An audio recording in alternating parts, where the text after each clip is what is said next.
All right, let's pick up on that thread now. And for that, we turn to Justice Correspondent Pete Williams, who joins us more with what we just heard from Tom there. So, Pete, as Tom just said, here's a guy who's able to buy those guns after being on law enforcement's radar over threats, over confiscated weapons, lots of knives.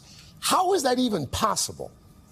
Well, to buy a gun or ammunition in Illinois, you first need to get what's called a firearms ID card from the state police, and it can be denied for a variety of reasons, including if the applicant, quote, poses a clear and present danger to the community.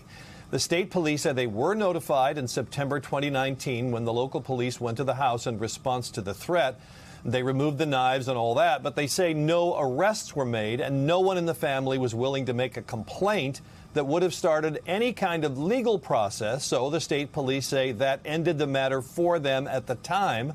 They say Cremo applied for a firearms card 3 months later, and because he was only 19, he needed a parent's approval. The state police say his father sponsored the application so that there was no reason to think that Cremo was a danger at that time. So that's how he got the ID card that he needed to start buying guns, and he passed background checks when he did buy guns in 2020 and 2021. A couple more questions, Pete. You did talk about how the father signed off on the gun. Is there any way that the father could face any charges? Charges, criminal charges, that's a matter of Illinois state law, and I'm not an expert on that, but I suppose he could face civil lawsuits. All right, let's talk about all those violent videos that were online. A lot of people have seen them since. Were police officers aware of those videos? Well, the Lake County Sheriff's Office says no, that the police didn't know about those videos, the ones in which Cremo appears to show an obsession with violence and mass shootings.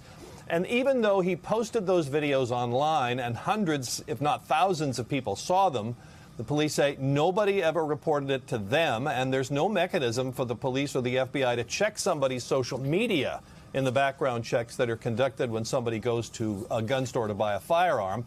Investigators say he bought 2 rifles and some pistols over the past 2 years, all of them legally, including the rifle that they say was used in Monday's shooting, Hoda. Yeah, all right. Pete Williams for us in Washington, D.C. Pete, thank you so much.